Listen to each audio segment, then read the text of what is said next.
What's up guys, Ted from Immersion here, and I'm back with another Xanathar's Guide to Unearthed Arcana comparison video, and this time we're talking about the Way of the Kensei Monk. So, this one actually got two updates if I recall. There was originally the Way of the Kensei appeared in the original UA Monk article, and then in the revised subclass article is what we have here today. So this is what I'm going to be comparing with, because I did reviews of all these videos and all these things in the past. They'll be linked in the description if you want to see my coverage of this revised subclass Unearthed Arcana. We can just get this out of the way. But let's take a look at what's changed between the final publish version and what was in Unearthed Arcana. I believe it's relatively the same. And then I'll give you my opinions on whether I think it's actually worth it or not. I'm learning the more I go through a lot of these, the less interested I am in playing a lot of them. They seemed like super good on paper when I first read them, and then upon further reflection, I'm like, I'm not really sure it's for me. So, what do you get at level 3? The following benefits. Choose 2 weapons of your choice, one melee, one ranged. It could be simple or martial, that lacks the special or heavy and special properties. Longbow is fine. You gain proficiency with those weapons. They are treated as monk weapons for you, which means that you can use your dexterity modifier in place of your strength modifier if that's normally the case. You can also use your martial arts die to supplement in place of whatever their actual die is. So like if you're a high level monk, you can have a dagger do a d10, for instance. But anyway, you gain proficiency with this weapon if you don't already have it. Treat it as a monk weapon. When you get additional features at 6, 11, and 17, you can choose another weapon, melee or ranged, to be a Kensei weapon for you, following the criteria above. If you make an unarmed strike as part of the attack action on your turn, you are holding a Kensei weapon. You can use it to defend yourself. If it is a melee weapon, you gain a +2 bonus to AC until the start of your next turn, while the weapon is in your hand and you aren't incapacitated. So, what that means is because it says part of the attack action, Flurry of Blows is a bonus action that is not part of the attack action. So that means if you have a melee weapon in one hand and you attack once, let's say, and then one of your unarmed, like one of your 2 attacks with regular and extra attack is an unarmed strike, you get a +2 AC.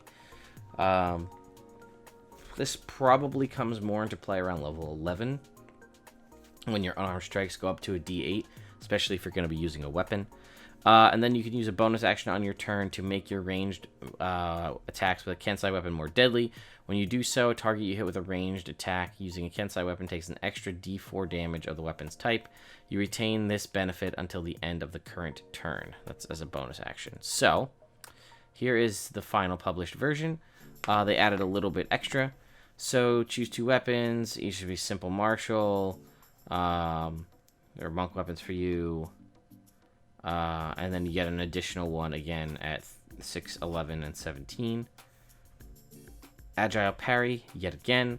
If you make an unarmed strike as part of the attack action, while holding a Kensei weapon, you get the bonus to the AC. As a bonus action, you get the D4.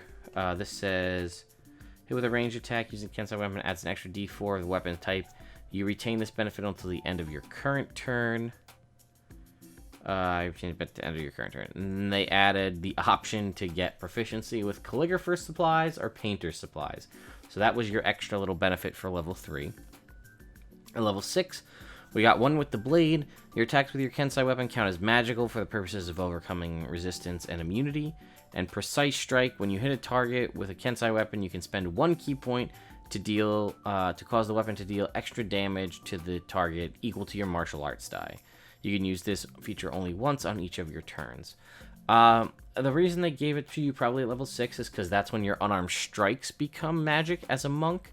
So that makes sense. Again, if you have a magic weapon, this feature is pointless. That first part of the feature is pointless, as a magic weapon overcomes magic damage resistance. So if you come across a +1 short sword, or you're a Kensei, you come across a +1 long sword, or something like that, or whatever your weapon is, the only benefit is this does count for your Kensei weapons, so this could work for your longbow or other ranged weapon of choice, which is very cool.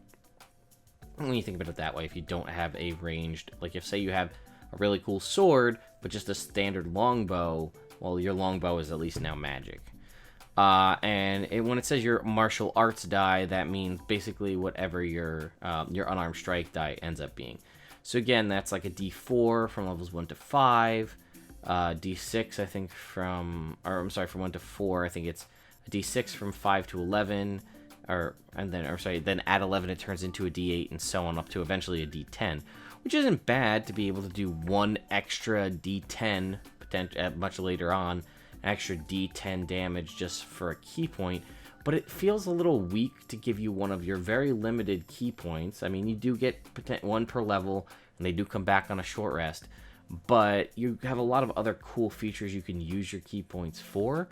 So using one to just add a potential extra D10, I would have liked to have seen, you spend one key point and add your martial arts die to all attacks you make with your Kensei weapon this turn. Because that's only ever going to be 2, right? Because your flurry of blows is unarmed punches. So the most it could be would be your 2 attacks with attack and then extra attack. That's it. So did it really cause that much of a difference to have them use a key point to only have it happen on 1 attack versus 2 attacks? Like, did that really make a difference? It's 2d10 versus 1d10 for a key point. Personally, I think that makes more sense. 1 key point to have all attacks made with your Kensei weapon this turn deal extra damage to the target equal to your martial arts die. The only difference here is precise strike is when you hit with a Kensei weapon, so it's guaranteeing that you're not going to waste it. So you could potentially use it for a crit to have it do double damage. And it's basically exactly the same. You cause the weapon to deal extra damage to the target equal to your martial arts die. You can use this feature only once on each of your turns. So that's that. Again, the benefit also potentially being it works when you hit with a Kensei weapon, so this could be used with a ranged weapon. Not that that's a huge boon, but ranged weapons I feel don't get as many benefits as like magic swords. So keep that in mind. Then at level 11, sharpen the blade. As a bonus action, you can expend up to 3 key points to grant 1 Kensei weapon you touch a bonus to attack and damage when you attack with it.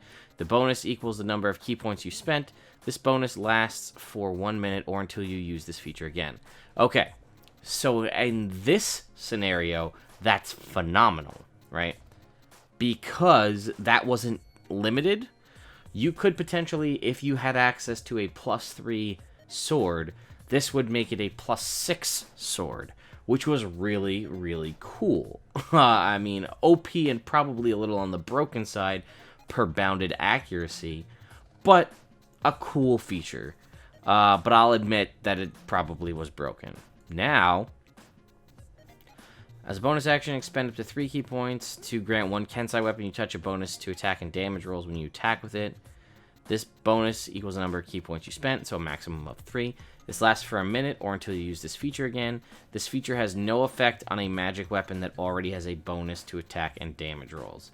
So if the only thing it's not necessarily clear about is, does using this feature make it a magic weapon? Because if it does, it sort of negates the necessity for this level 6 ability that makes it magic, if this counts as that. Yeah. The only other benefit here is it could be some other cool magic weapon that doesn't add a plus to the attack. My go-to example for this is a flame tongue.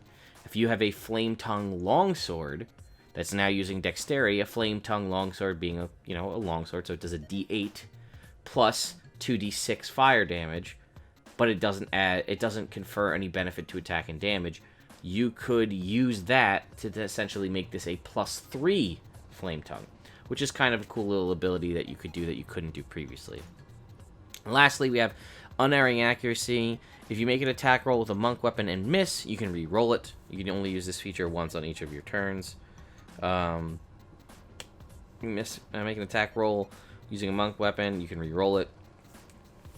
Seems a little weak for a level 17 ability, when you're looking at some of the other abilities out there, like Quivering Palm, for instance, is probably one of my go-to examples of a move that can instantly kill a creature, and if it fails, it does 10d10 damage on the failure, and if it passes, you just flat-out kill him. That's a pretty good example of a really powerful monk ability.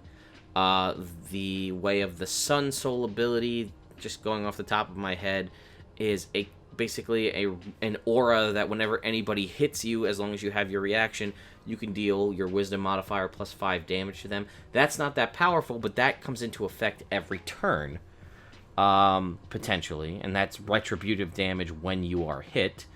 I don't think I have... I do. I have the Sword Quest Adventures guide right here. Let's see what the Long Death Monk is. I believe that was a really powerful ability as well. There we go. Way of the Long Death. Touch of Death. As a bonus action, or as an action, touch a creature. Expend 1 to 10 key points. The target must make a con save or take 2d10 necrotic damage per key point spent. So if you spend 10 key points at level 17, that does 20d10 necrotic damage. 20d10 necrotic damage on the touch to Quivering Palm. This lets you reroll an attack when you miss, but only once on a turn. Granted, it doesn't use a key point, but come on. I mean, also, if you look at the benefits you've got here, right?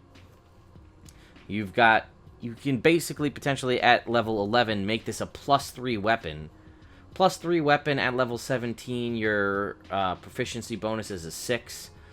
I'm going to say it's fairly presumed that your main attacking stat, whether it be through magic or otherwise, by the time you hit level 17, is going to be a +5. So +5 for your attacking modifier, +6 for your proficiency bonus is 11, +3 is a 14. Your base roll at this point, if you don't roll a 1, so if you roll a 2, is a +16 to hit. So if you roll a 2 on your die, you have a 16. If you roll a 1, obviously you miss. But if you roll a 2, you automatically start out with a 16. But this lets you re-roll if you miss. It just feels weak. It feels weak. It feels unnecessary.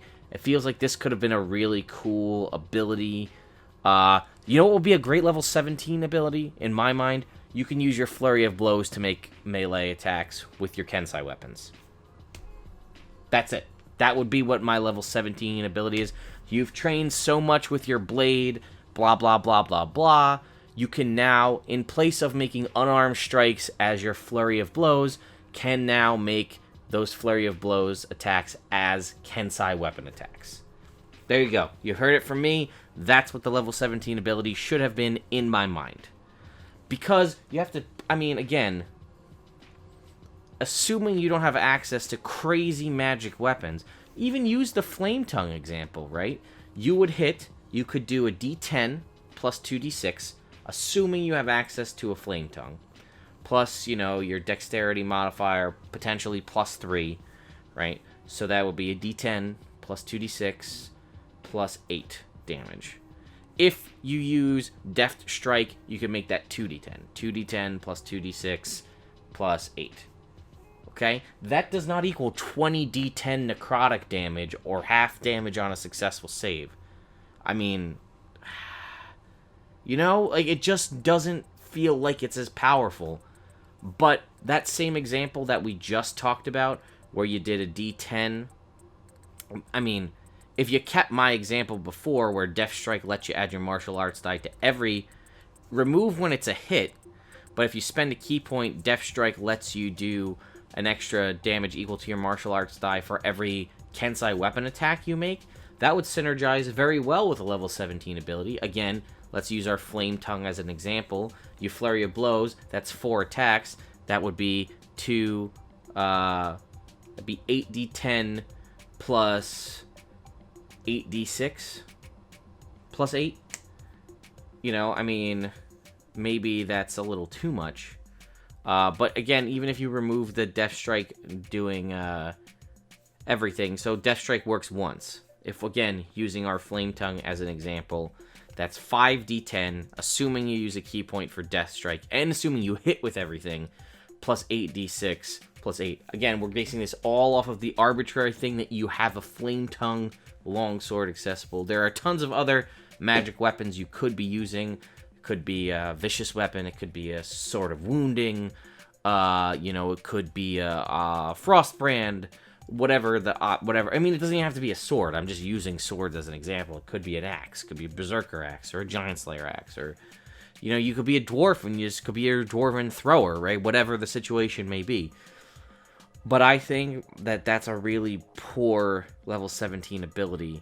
If you miss, you can re-roll, but only once. You're potentially, and it's if you miss with a monk weapon, which means one of your 2, potentially of 4 attacks misses.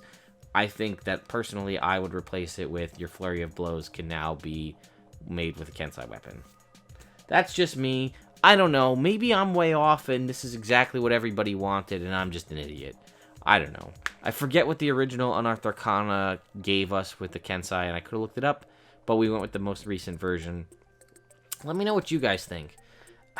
I really, like I said, on paper, I was really pumped to play a Kensei and really pumped to play a Drunken Master and a Samurai, and you guys saw how it happened to me at the end of the Samurai video. I just feel like I don't know.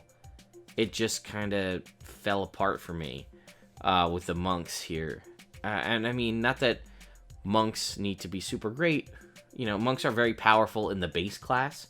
But I feel like when you compare something to, say, Open Palm, Shadow, Sun Soul, even Long Death, you have a lot of really powerful abilities. You know, you might get like 1 or 2 kind of fluff abilities that you might not even use in the middle, but your capstone comes in real strong. And here, not so much. So, I know you guys, let me know what you think in the comments below, and be sure to join me next time where we do a quick video on the way of the Sun Soul Monk, comparing it to what happened in the Sword Coast Adventures guide. There's just a few tweaking on the wording, but I want to make sure that we go over that as I do a comprehensive coverage here. So, anyway guys, I'll see you next time.